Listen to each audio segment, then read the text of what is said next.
اللہ تعالیٰ یہ خواب کیوں دکھاتا ہے بندوں کو؟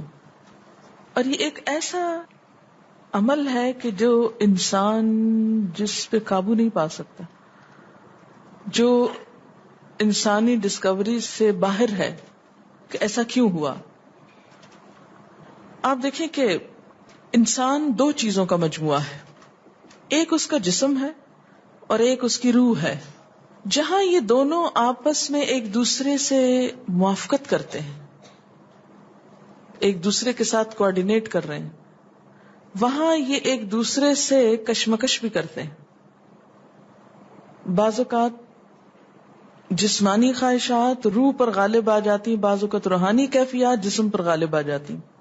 عام طور پر دن میں جب ہم دنیا کے کام کر رہے ہوتے ہیں تو ہمارا جسم ایکٹیو ہوتا ہے، اور اس کا نتیجہ کیا ہوتا ہے کہ روح کی جو کار فرمائی ہیں وہ ذرا لو ہو جاتی.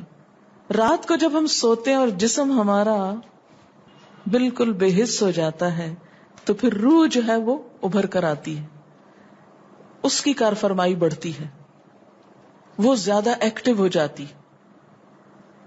پھر آپ کو قرآن کی وہ آیت بھی یاد ہوگی کہ جس میں اللہ تعالیٰ فرماتے ہیں کہ جب انسان سوتا ہے تو ہم اس کی ایک روح لے لیتے ہیں، جس کو زندگی دینی ہوتی ہے وہ واپس لوٹا دیتے ہیں، ورنہ جو دوسری باقی ہوتی ہے وہ بھی لے لیتے ہیں. اب یہ جو روح نکلتی ہے نا ایک ہمارے جسم سے، تو یوں لگتا ہے کہ جیسے وہ مختلف جگہوں پہ وانڈر کرتی ہے، یعنی گھومتی پھرتی، اور بعض اوقات دور دراز پہنچ کے مثلا کسی مردے سے جا ملاقات کرتی، کیونکہ روح تو ایک لطیف چیز ہے نا. جب ماں کے پیٹ میں بچے کے اندر آتی ہے تو کوئی پتہ نہیں چلتا، جب نکل جاتی ہے تو کوئی پتہ نہیں چلتا. اسی طرح روح دیواروں کے پار بھی چلی جاتی ہے. قرآن پاک میں آتا ہے نا کہ اینما تکونوا یدرککم الموت ولو کنتم فی بروج مشیدہ، یعنی اگر بالکل ساؤنڈ پروف اور ہوا پروف جگہ پر بھی کوئی چیز رکھ دی جائے تو کیا ہوگا؟ روح وہاں سے بھی نکل جائے گی. یعنی روح کے لیے یہ مادی چیزیں رکاوٹ نہیں ہے.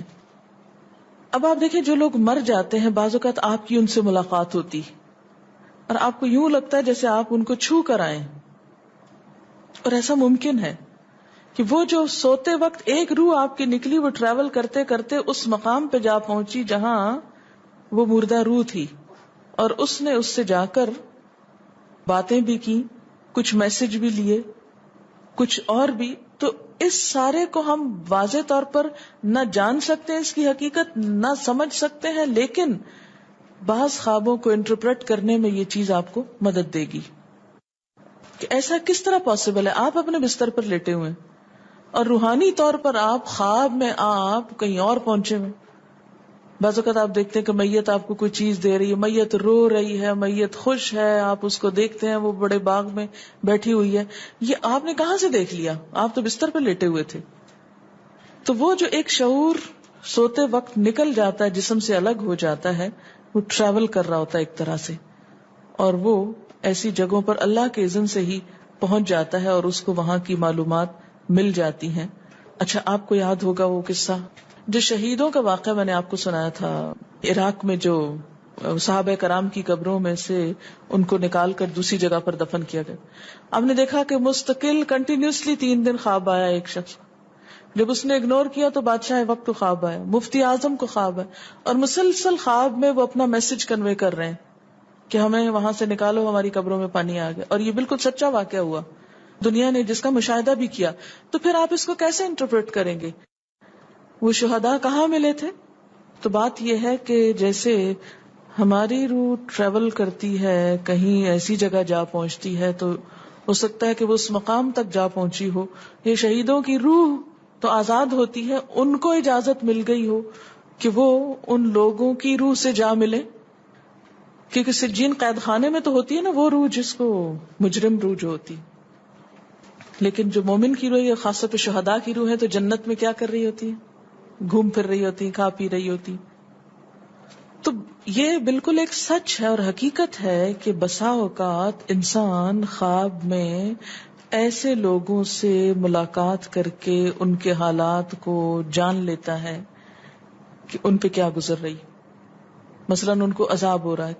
یہ عام بات ہے نا کہ میت کو جس حال میں دیکھو اسی حال میں ہوتی ہے.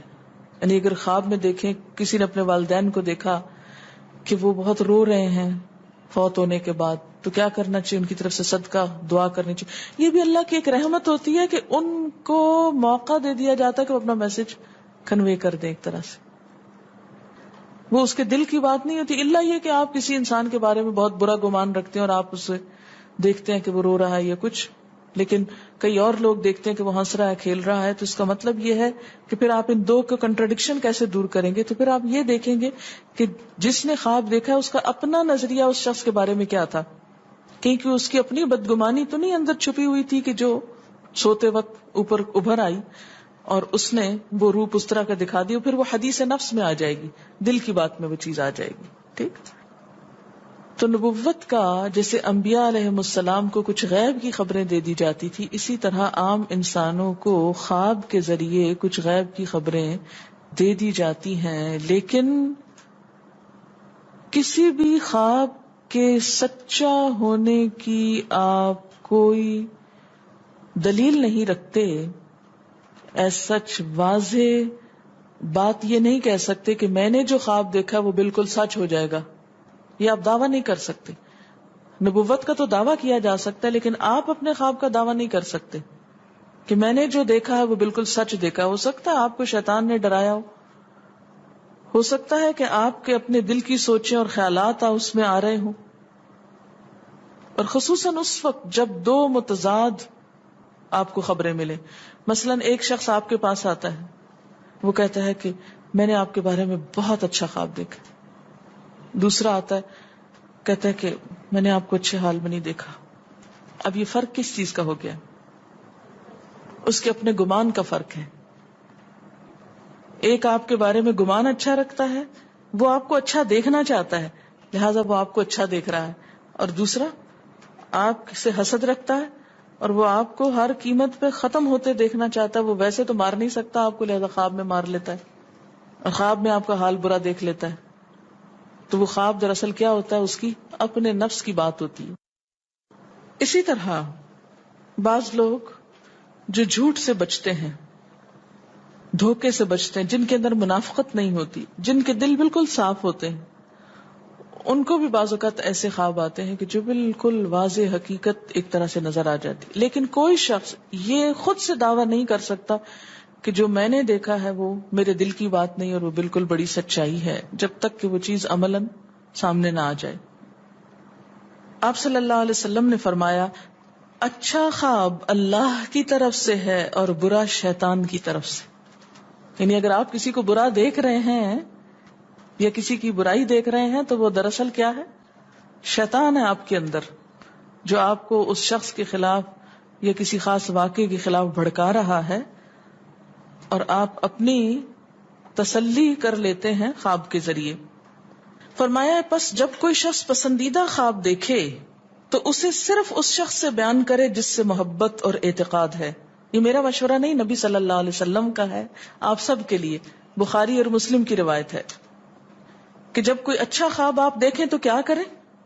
اس کو بتائیں جس سے آپ محبت رکھتے ہو، وہ آپ سے بھی رکھتا ہو اور جس پر آپ کا اعتماد ہو. جیسے حضرت یعقوب علیہ السلام نے کیا کہا تھا بیٹے کو کہ مجھے تو بتا دیا، بھائیوں کا نہیں بتانا. اور جب مکروہ خواب دیکھیں تو حق تعالی سے اس خواب کے شر اور شیطان کے فتنے سے پناہ مانگے. جب برا خواب دیکھیں تو اس خواب کے شر اور شیطان کے فتنے سے پناہ مانگے کہ شیطان بہکانے لگا انسان کو.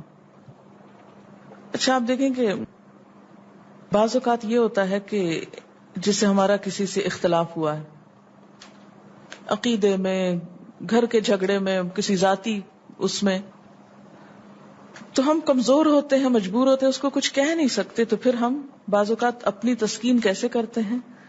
خوابوں میں کرتے ہیں.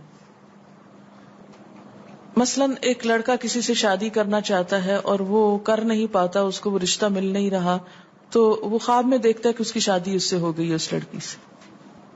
تو بعض خوابوں کی نوعیت بس صرف اتنی ہوتی، اس سے زیادہ اس کی حقیقت نہیں ہوتی. اچھا بعض اوقات جیسے کسی سے ضد ہے، عداوت ہے، دشمنی ہے آپ کی،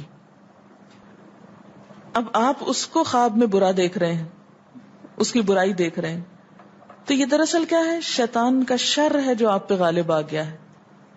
آپ اس کی برائی چاہتے ہیں، ویسے کچھ کر نہیں پاتے، مجبور ہیں آپ، تو آپ خواب کے ذریعے وہ اپنی تسلی کر لیتے ہیں.